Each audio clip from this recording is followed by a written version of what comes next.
अस्सलामुअलैकुम। आज हम बात करेंगे a comparison between capitalism and communism and where does the Islamic system fall, मतलब in between इस पर बड़ी confusion होती है। तो सबसे पहले तो कैपिटलिज्म और कम्युनिज्म ये दो टर्म्स हम सुनते रहते हैं और इसमें क्या बुनियादी फ़र्क क्या है। तो कैपिटलिज्म की अगर हम बात करें तो capitalism is all about private property, profit motive, competition, minimal government intervention। Private property से मुराद कि आप जो भी आपकी प्रॉपर्टी है वो आप ही की अपनी है, उस पर किसी और का हक नहीं है। प्रॉफिट मोटिव यानी कि आप जो भी कारोबार जो भी काम कर रहे हैं उसमें आपकी इंटेंशन है ऑब्वियसली टू मेक प्रॉफिट। और कंपटीशन का मतलब ये है कि आप compete कर रहे हैं with other players in the market. Everybody gets a level playing field and everybody is competing against one another. And minimal government intervention यानी कि गवर्नमेंट का अमल दखल आपके कारोबार में, आपके बिजनेस में, आपके लाइफ में बहुत कम है। Communism on the other hand बिल्कुल इसके बरक्स है। कम्युनिज्म में it's all about collective ownership, central planning, elimination of class and strong government. Collective ownership से मुराद यही कि आप अकेले मालिक नहीं हैं जो भी आपकी प्रॉपर्टी है, बल्कि कम्युनिटी है, गवर्नमेंट है, इट इज़ स्टेट कंट्रोल, तो स्टेट इज़ द ओनर।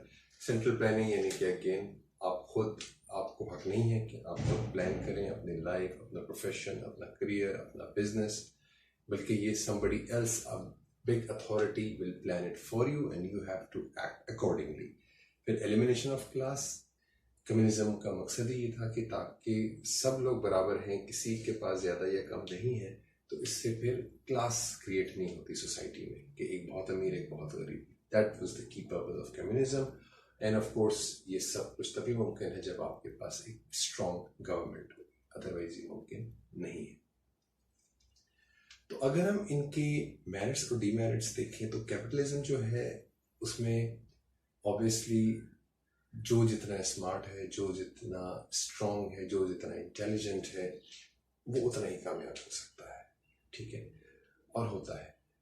और कम्युनिज्म में देखा जाए तो इट डजंट मैटर कि आप स्मार्ट है या नहीं है, इट डजंट मैटर कि आप कॉम्पिटेंट हैं या नहीं है, आपको वही मिलेगा जो आपके साथी को मिलेगा। इसकी अगर हम मिसाल देखें, प्रैक्टिकल एग्जांपल देखें, तो दुनिया में बेसिकली अब कैपिटलिज्म ही है जिसने प्रिवेल किया है, और कम्युनिज्म जो है ये इसकी सबसे बड़ी मिसाल सोवियत यूनियन में मिलती है जहाँ इम्प्लीमेंट करने की कोशिश की गई थी, but then how it failed वो हम सबके सामने है। चाइना जब तक कम्युनिज्म के उसमें रहा तो इट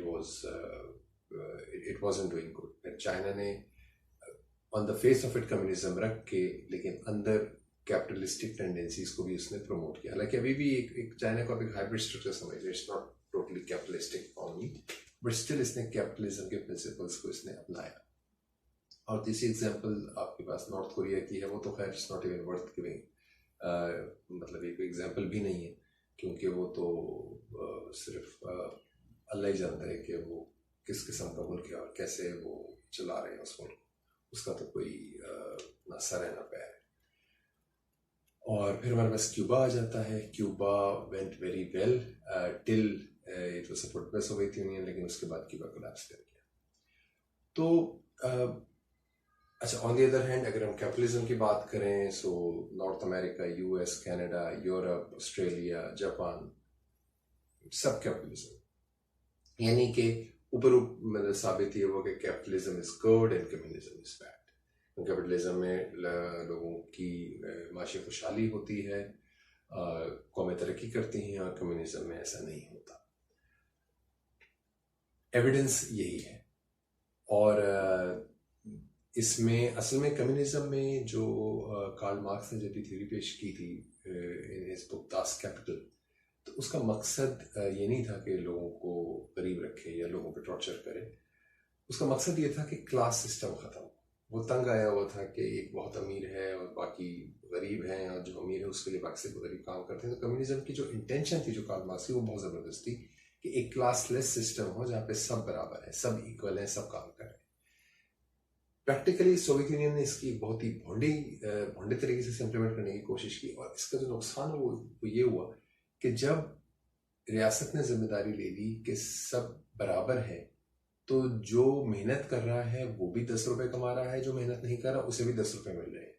तो जो मेहनत कर रहा है उसकी मोटिवेशन खत्म हो जाती है। वो क्यों मेहनत करके जब उसे पता है कि at the end of the day उसके पास 10 रुपए ही आने हैं, उसने वही दाल रोटी खानी है जो वो खाएगा, उसके साथ वाला जो सारा दिन सोता रहता है, कुछ भी नहीं करता।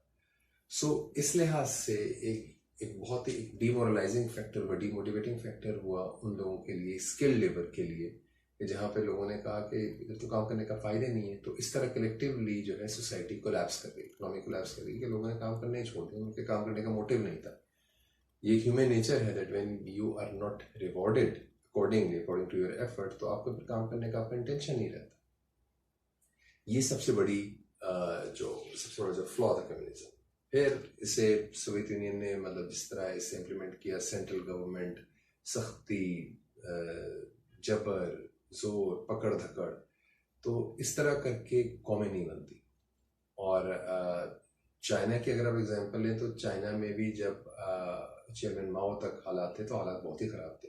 उसके बाद जब चाइना स्टार्टेड ओपनिंग अप, हालांकि चाइना ने खैर बड़ा एक काइंड ऑफ एक हाइब्रिड मॉडल बड़ा अच्छा सा रखा, तो ओवरऑल उन्होंने सेंट्रल गवर्नमेंट का ही एक स्ट्रॉन्ग वो फुटप्रिंट, एक स्ट्रॉन्ग होल्ड उन्होंने रखा, लेकिन साथ में उन्होंने अंदर कंपटीशन को भी अलाउ किया। It was not totally hardcore communism. तो इसलिए चाइना एक हाइब्रिड स्ट्रक्चर में अभी तक चल रहा है।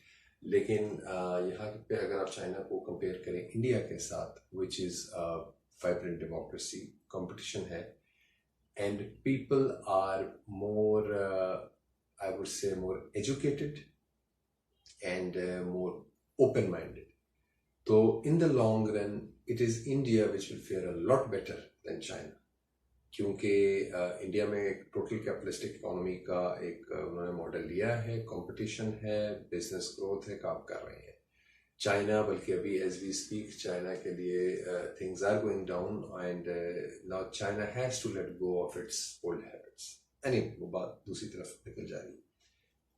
अब प्रॉब्लम विद कैपिटलिज्म की सबसे बड़ी प्रॉब्लम यह है कि इसमें लालच, ग्रीड, इविल, ये लफ्ज सुनने को मिलते हैं, कि एक्सप्लॉयटेशन ऑफ लेबर, के जो सेठ है वो लोगों को एक्सप्लॉयट करता है, लो वेजेस पे इनसे काम ज़्यादा करवाता है, और वहाँ पे क्लास सिस्टम बहुत ज़्यादा है। जो अमीर है वो बहुत अमीर हो जाता है, जो गरीब है वो गरीब ही रहता है। इसलिए वो 99% की कैंपेन और रिवॉल्ट भी हुआ, और ये होता ही रहता है वॉल स्ट्रीट में एंड अक्रॉस द वर्ल्ड, के जहाँ पे अब लोगों ने अपनी आवाज़ उठाना शुरू की है। So capitalism is not without its flaws. Capitalism में यही इश्यूज हैं कि यहाँ पे क्लास सिस्टम बहुत ज़्यादा है, और जो gap between the rich and the poor ये बढ़ता ही जा रहा है।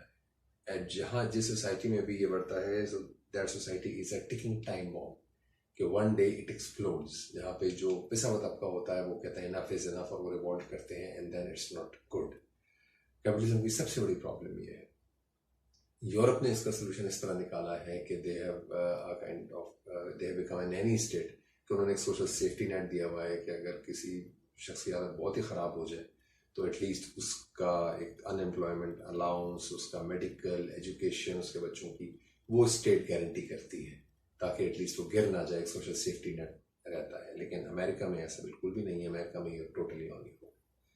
तो कैपिटलिज्म के भी अपने इश्यूज हैं, एंड ऑब्वियसली ये ह्यूमन इंटेलेक्ट है जो चीज़ों को इवॉल्व करती है। इकोनॉमिस्ट्स, रिसर्चर्स यही सजेस्ट करती हैं कि हमें एक बेटर सिस्टम चाहिए, कैपिटलिज्म की एक आगे एक फॉर्म हो, लेकिन विद जिसमें कहना चाहिए कि कंसिडरेशन फॉर इक्वालिटी, के एक्सप्लॉयटेशन ना हो, वो हमें चाहिए। तो हम उसमें कम्युनिज्म से बोरो कर सकते हैं, and we can go for a hybrid model. Discussions चलती हैं, एकेडमिक डिबेट आज भी इस पर होती है। अच्छा, अब हम बात करते हैं इस्लाम कहाँ पे आता है। हमारे इधर लोग जिस बात में आके इस्लाम को कम्युनिज्म से रिलेट कर देते हैं, क्योंकि कैपिटलिज्म जो है अमेरिका का है, और इसलिए हम तो कैपिटलिज्म हम सपोर्ट ही नहीं कर सकते, और कम्युनिज्म जो है वो इक्वल वो प्रमोट करता है, तो इस्लाम जो है वो इसे सपोर्ट करता है। ऐसा बिल्कुल भी नहीं। ऐसा बिल्कुल भी नहीं है। इस्लाम ये नहीं कहता कि सब बराबर हैं, आप मेहनत ना करें तब भी आपको उतना मिलेगा, मेहनत करें तब भी उतना। इस्लाम ऐसा कुछ नहीं कहता।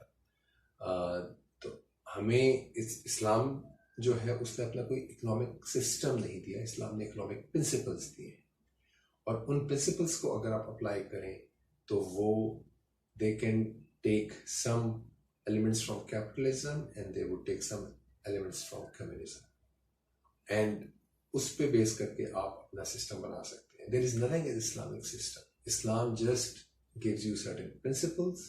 उन प्रिंसिपल्स को अप्लाई करके आप अपना सिस्टम बनाए, whatever suits you the best. Pakistan के कंटेक्स्ट में एक सिस्टम सूट करता है तो वो बनाए, इजिप्ट में एक और सिस्टम सूट करता है वो बनाए, सऊदी अरब में एक और सिस्टम सूट करता है वो बनाए. इसका कोई हार्ड एंड फास्ट नहीं है कि नहीं हमने एक ही मॉडल एक ही सांचे पे जाना है, ऐसा नहीं है. We can have multiple systems whatever suits that particular nation. So Islam, doctor Israr अल्लाह जितना तसीब करे, बहुत बड़े इस्लामिक स्कॉलर थे, उन्होंने एक दफ़ा कहा था कि Islamic economic system is internally managed capitalism. बड़ी खूबसूरत डेफिनेशन उन्होंने दी थी. इंटरनली मैनेज्ड कैपिटलिज्म ये कि लोग खुद जो हैं वो अपना प्रॉफिट मोटिव रखें और कंपटीशन करें, मेहनत करें और कमाएं अकॉर्डिंगली. लेकिन बहरहाल इस पे बहुत डिबेट की ज़रूरत है, और लेकिन आप लोगों को किसी गिल्ट में नहीं रहना चाहिए कि जी हमें कम्युनिज्म की तरफ जाना चाहिए. कैपिटलिज्म जो है वो सरमायादाराना निज़ाम है, तो एक्सप्लॉयटेशन तो इस्लाम ही नहीं कहता. ऑब्वियसली जो जहाँ पे एक्सप्लॉयटेशन होती है, जहाँ पे गलत चीज़ें हैं, तो वो इस्लाम के कोई भी मज़हब या कोई भी इंसान उस शख्स को प्रमोट नहीं कर सकता. जिसके कोई भी बाशऊर इंसान जिसके अंदर इंसानियत तो वो किसी भी गलत चीज़ को प्रमोट नहीं कर सकता. लेकिन जहाँ तक इकोनॉमिक सिस्टम की बात है तो those are based on the economic principles. I hope this video was informative enough. Comments में अपनी राय ज़रूर बताइएगा. वस्सलाम.